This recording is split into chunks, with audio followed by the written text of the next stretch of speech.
இந்த போராட்டம் வந்ததற்குரிய காரணம் என்ன?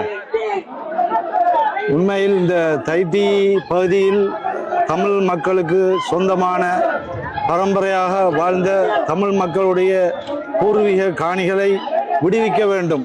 அது மட்டுமில்லாமல் அனுமதி அற்ற கட்டடங்களை கட்டி அனுமதி அளித்தவர்கள் யார் என்ற ஒரு கேள்வி வருகின்றது. சாதாரணமாக தமிழ் மக்களுக்கு சொந்தமான இந்த காணியை அபகரித்து அநியாயமான முறையில் அவருடைய காணிகளை அபகரித்துள்ளார்கள்.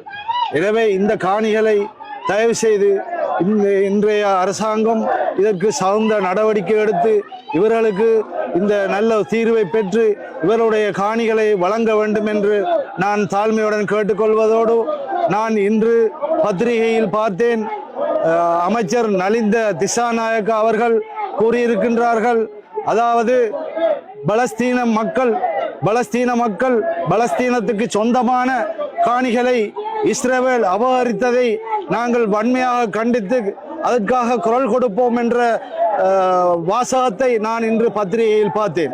அதே போன்று இங்கே இலங்கையிலே இப்படியான ஒரு அநியாயம் தமிழ் மக்களுக்கு நடந்ததை நாங்கள் வன்மையாக கண்டிக்கிறோம். எனவே இதற்கான ஒரு நல்ல தீர்வை அரசாங்கம் பெற்றுக் கொடுக்க வேண்டும் என்று தாழ்மையுடன் கேட்டுக்கொள்கிறேன். உங்களுடைய பெயர், நீங்கள் எங்கிருந்து வாரீங்க? நான் யாழ்ப்பாணத்திலிருந்து வரேன். யாழ்ப்பாணம். உங்களுடைய பெயர்? சரஃபுல் அனாம். நீங்க ஒரு சமூக செயற்பாட்டாளர், முன்னாள் மாநகர சபை உறுப்பினர். யாழ்ப்பாணம் மாநகர சபை. நன்றி, உங்களை சந்திச்சது சந்தோஷம்.